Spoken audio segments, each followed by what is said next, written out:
Nous sommes Maregani Chizungu Jacques, étudiant au sein de la faculté de gestion et transformation des conflits à notre alma mater, Vision for Excellence International University, VU en sigle.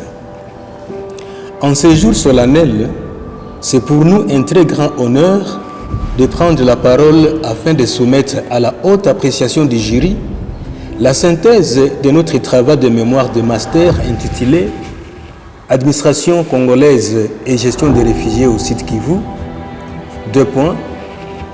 Étude rétrospective 1959-2006 sur la pertinence, les enjeux et la consolidation de la paix, application à la division provinciale de l'intérieur, décentralisation et réforme institutionnelle. Ce travail est présenté en vue de son évaluation académique par les autorités facultaires que nous remercions d'emblée pour l'attention apportée à cette démarche scientifique.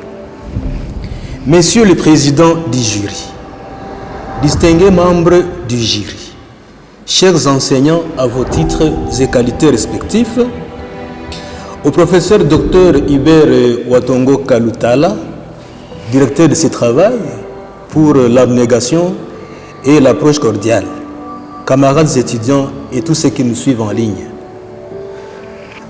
Pour la clarté de l'exposé, ce résumé portera sur 6 points saillants à savoir. 1. Introduction générale. 2. Problématique et revue de la littérature. 3. Brève présentation méthodologique. 4.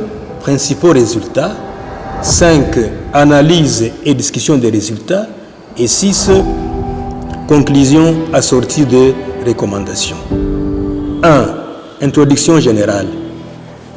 La République démocratique du Congo a connu, entre 1959 et 2006, une série de crises politiques, humanitaires, sociales et sécuritaires qui ont fortement impacté la gestion des populations réfugiées et déplacées, crises inhérentes aux guerres civiles, aux conflits régionaux et aux transitions politiques post-indépendance après 1960. La gestion des réfugiés aura donc été un cas de figure riche en rebondissements pour l'administration congolaise, notamment au niveau provincial au Sud Kivu. La division provinciale de l'intérieur, décentralisation et réforme institutionnelle en charge de la gestion administrative au niveau local, a donc joué un rôle crucial dans la coordination des efforts en guise de réponse aux crises humanitaires qui ont émaillé le pays. Néanmoins, cette institution a été confrontée à des défis institutionnels et opérationnels qui ont fragilisé l'action administrative à plusieurs échelles. La situation devient explosive après le génocide rwandais de 1994, avec l'afflux massif de ces derniers, notamment rwandais et burundais. Ils ont été placés non loin des frontières de leur pays d'origine. On a alors assisté au foisonnement des organismes d'aide humanitaire venus à la rescousse du gouvernement congolais pour gérer les réfugiés. Là où ils ont été installés, il s'est produit des conflits avec les populations hautes. En 1996, les réfugiés ont été dispersés par les armées rwandaises, burundaises et ougandaises, entraînant ainsi la formation des milices et l'extension des guerres extraterritoriales. Depuis lors, il se pose les problèmes de l'observance de la loi sur la gestion des réfugiés, du démantèlement des foyers de résistance et de la collaboration entre pouvoirs publics et agences des Nations Unies. Deuxième point, problématique et revue de la littérature. 2.1. Problématique. Au regard des faits décrits, il importe de poser un certain nombre de questions de fond qui constituent la trame de la problématique de cette étude à savoir, mais pour les cas d'espèce, nous ne partirons que de la question principale à savoir comment l'administration congolaise, à travers la division de l'intérieur, décentralisation et réforme institutionnelle, a-t-elle géré les réfugiés entre 1959 et 2006 et dans quelle mesure cette gestion a-t-elle été pertinente au regard des enjeux pour la consolidation de la paix au Sud Kivu. Cette question est assortie de l'hypothèse selon laquelle la gestion administrative des réfugiés par la division de l'intérieur, centralisation et réforme institutionnelle entre 59-26, 2006 plutôt, a été largement marquée par des défis institutionnels et opérationnels, entre autres les manques de ressources nécessaires ainsi que la faiblesse de coordination qui ont réduit son efficacité, favorisant la dépendance envers les partenaires internationaux. Cette étude s'est adjugée comme objectif celui d'analyser la pertinence de l'action publique, les enjeux et l'impact de la gestion administrative des réfugiés pendant l'intermède évoqué à travers les cas de la division provinciale de l'intérieur, décentralisation et réforme institutionnelle afin de proposer des recommandations pour la consolidation de la paix en province du Sud Kivu. 2. Revue de la littérature. Notre étude a mobilisé 5 théories, à savoir 1. La théorie de gestion des crises humanitaires qui repose selon Cohen sur 4 piliers, à savoir la coordination entre acteurs multiples, qu'il s'agisse de l'État, des ONG ou des agences internationales. Deuxième pilier, l'évaluation rapide des contenus des besoins. Troisième pilier, la planification logistique et opérationnelle. Et enfin, quatrième pilier, la protection et la sécurité des populations vulnérables. Deuxième théorie mobilisée, c'est celle de l'État fragile. Fragilité pouvant naturellement résulter des facteurs internes comme des institutions faibles ou corrompues ou des facteurs externes ou exogènes tels que les pressions internationales ou des conflits prolongés.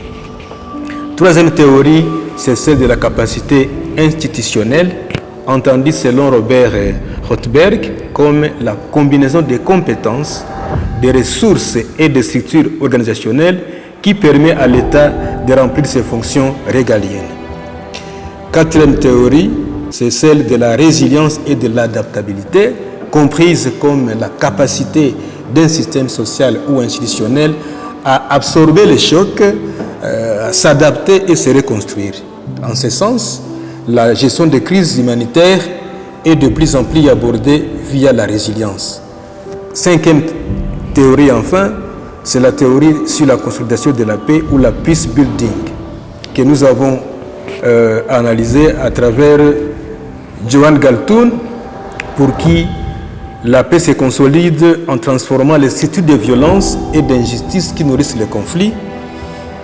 Boutros Ghali, qui dans l'agenda pour la paix analyse la peace building comme un processus de réhabilitation institutionnelle et sociale dans les États sortant des guerres. Et enfin, John Paul Lederach, pour qui la paix durable s'est construite du bas vers le haut, ce qu'il appelle bottom-up, à travers la restauration des liens sociaux brisés par les conflits. 2. État de l'art ou littérature empirique. Le plus saillant des auteurs et spécialistes consultés, c'est d'abord au premier chef, René Lemarchand, qui analyse l'État, les réfugiés et la violence dans les Grands Lacs. Deuxième auteur consulté, c'est Jean-Claude Willam, pour qui l'approche repose sur 3 piliers, notamment la légitimité ou la crise de légitimité de l'État, la personnalisation du pouvoir et la fragmentation administrative, qui sont autant de facteurs qui structurent la gestion des réfugiés et des déplacés dans des contextes d'instabilité prolongée.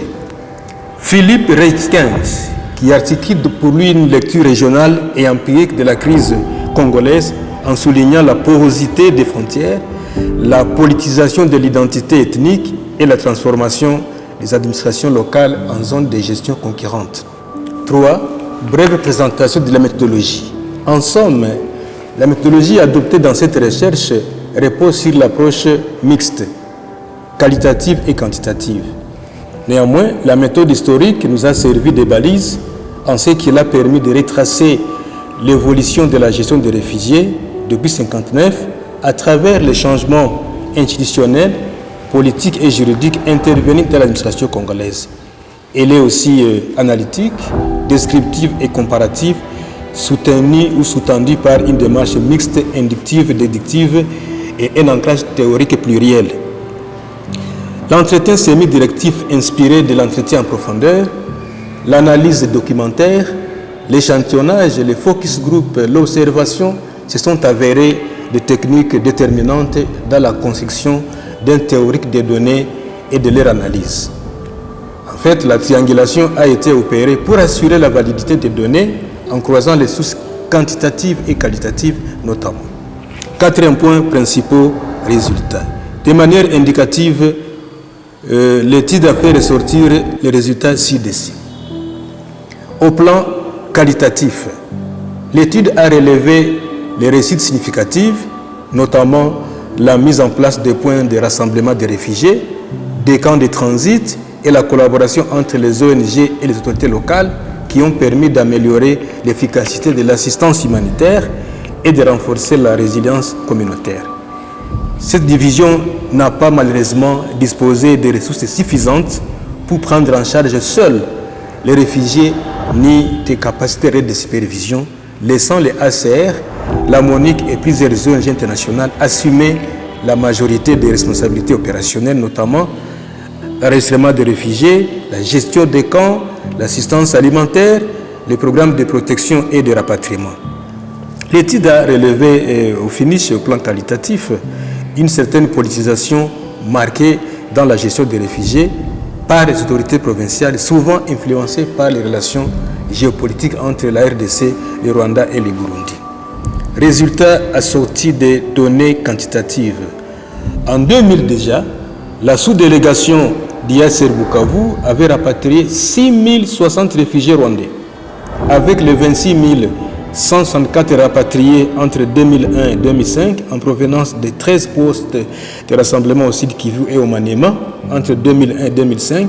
Le total se chiffrait donc à 32 224 Rwandais rentrés dans leur pays officiellement. 103 réfugiés burundais, majoritairement en province de Kasongo, Shabunda et de la ville de Bukavu, même de Bunyakiri, de Calais, de Nyangezi, ont pris pour destination les provinces de Chibitoke, de Bubanza, de Bujumbura ville, de Muramvya et de Kirundo au Burundi. Dans la ville de Bukavu, on a noté 241 réfugiés burundais urbains rapatriés, alors que 3900 retournés congolais spontanés du Burundi, essentiellement membres de la communauté Banyamulenge, ont été rapatriés via le territoire d'Uvira. En 2005, alors, 1152 réfugiés retournés congolais plutôt du Rwanda ont été dirigés vers Bukavu, Uvira et Minembwe. 3698 retournés congolais spontanés en 2005 en provenant de la Zambie, du Kenya et du Mozambique ont été rapatriés par l'ANR et la DGM.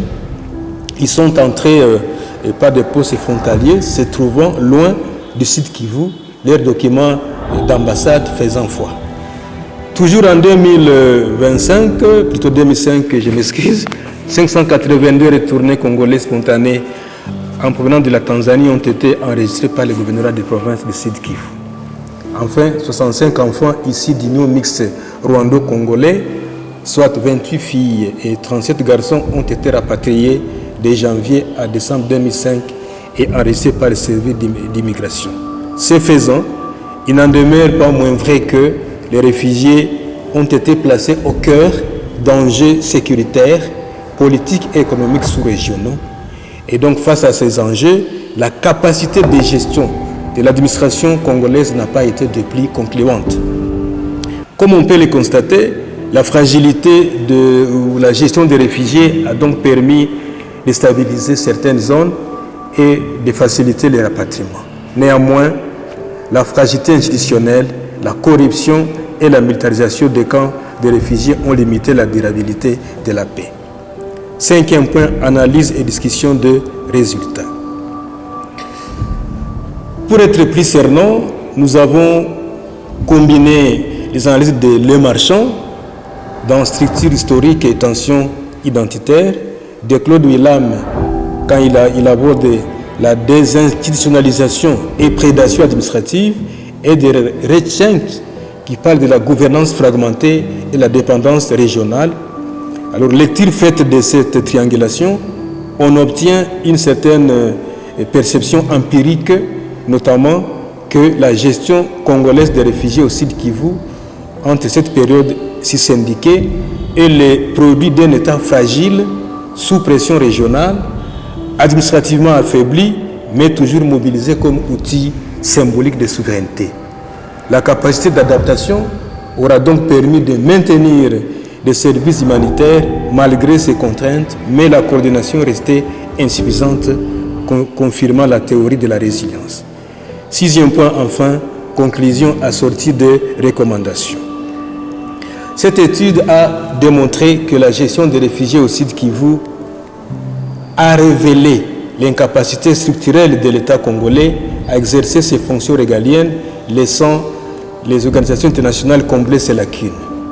La persistance de la militarisation des camps, les rivalités entre la CNR, les autorités provinciales et la division de l'intérieur, ainsi que l'instrumentalisation politique des réfugiés ont maintenu une instabilité permanente.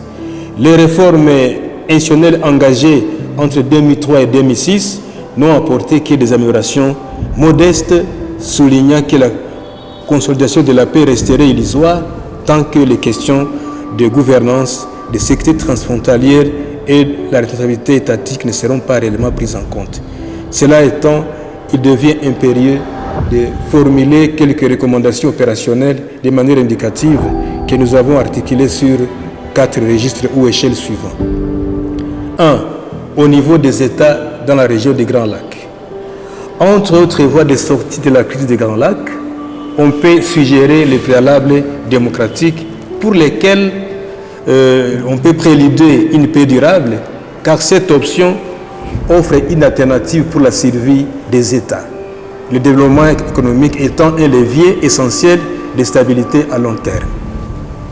Du point de vue politique, des accords tripartites devraient être encouragés entre les ACR, les pays d'accueil et d'origine des réfugiés, car la consolidation de la paix demeure inextricablement liée à la question de gouvernance, de sécurité foncière et de responsabilité étatique. Au plan économique, il s'impose une intégration sous-régionale en vue de faire bénéficier à tous les pays de la région des opportunités et des ressources. La CPGL devra être revitalisée par des réformes institutionnelles pour répondre au contexte actuel. 7.2. Au niveau des agences onusiennes et d'organisations non gouvernementales internationales et nationales intervenant dans la gestion des réfugiés. Les agences onusiennes et d'autres organismes internationaux, nationaux, devraient tenir compte des réalités locales spécifiques à chaque pays de la sous-région pour mettre en place une politique commune et concertée de gestion des réfugiés. À l'échelle de l'administration publique, il faut noter que celle-ci devrait user de ses prérogatives régaliennes pour élever les défis majeurs, à savoir renforcer la coordination entre la CNR, la division provinciale des affaires intérieures et réformes institutionnelles et les ACR au travers des cellules mixtes opérationnelles sur le terrain. 4e niveau de recommandation, c'est au niveau de la société civile plurielle. Elle devrait poursuivre la collaboration avec les organismes humanitaires à travers les associations et initiatives locales de développement pour leur meilleure connaissance du terrain afin d'éviter la dispersion des efforts et de renforcer l'impact de leurs actions. Capitaliser aussi l'approche résilience en investissant dans la capacité institutionnelle locale, notamment la formation, la logistique et pourquoi pas les plans d'urgence pour gérer les afflux massifs de réfugiés, voire même de déplacés. Fort de ce qui précède, il impose de relever que la gestion des réfugiés ne peut être envisagée comme un simple dispositif administratif. Enfin, la véritable consolidation de la paix au Sud Kivu ne pourra s'enraciner que lorsque la gestion des réfugiés cessera d'être une réponse fragile aux crises pour devenir une véritable politique publique pertinente fondée sur la responsabilité, la coopération et la résilience durable des institutions comme des communautés. C'est sous ce label que nous vous remercions pour l'oreille attentive accordée à notre modeste exposé.